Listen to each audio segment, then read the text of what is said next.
Why does quitting alcohol seem so impossible? My first sip of alcohol was disgusting. I remember I snuck into my uncle's room one summer and tried his Seagram's wine cooler because it was this fruity pink color and the bottle was ice cold and it was hot as hell that day. And this bottle looked so refreshing and I took a sip and I was immediately confused because why would anyone drink this? After that first sip, I swore I would never drink alcohol again. During high school, I was a decent student. A's, B's, C's, and I did what I needed to do to get by in my studies.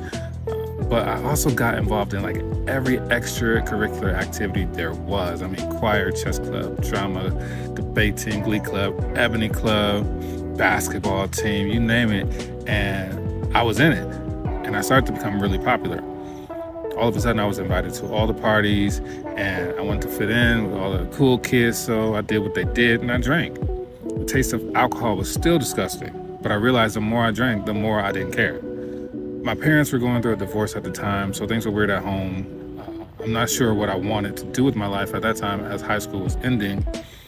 And I started to question my sexuality and my religion. So I had a lot of anxiety going on. And when I drank, all my worries seemed to go away. My first house party, though, should have been my last time ever drinking. Everyone was at this party and everyone was glad I was there. So I decided to show off. So I lined up about 8 to 10 shots of vodka and took them to the head. I had no idea my little brother watched me sneak out the house that night and follow me to this party, and he ended up finding me unresponsive on the bathroom floor.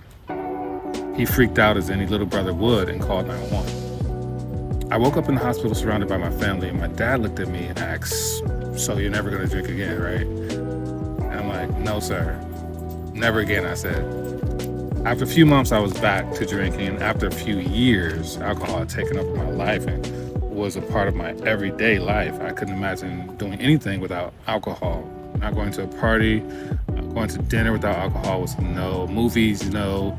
I didn't even need an occasion to drink alcohol at this point because it was a part of my everyday life. And stopping seemed impossible. Sure, I had a lot of fun and adventures, but I wasn't happy with myself. I didn't even know myself. I wanted to escape as much as possible and not deal with the reasons for my drinking. Why am I drinking so much and why can't I stop? If you've ever asked yourself this question, be brave enough to look for the answer. Some people can have a drink and be cool. I never understood that because I'm not a one and done type of guy. I realized that it's easier for me to have none than for me to try and manage my drinking. Like I only drink one on the weekends, or I'll only do wine, or I won't do any shots, blah, blah, blah. It's too much. And I don't need alcohol at all to experience this life in all the best ways. If you ever wanted to stop drinking, you can. It's not impossible. Yes, it may be hard to imagine a life without it, but you will gain so much by giving up this one thing.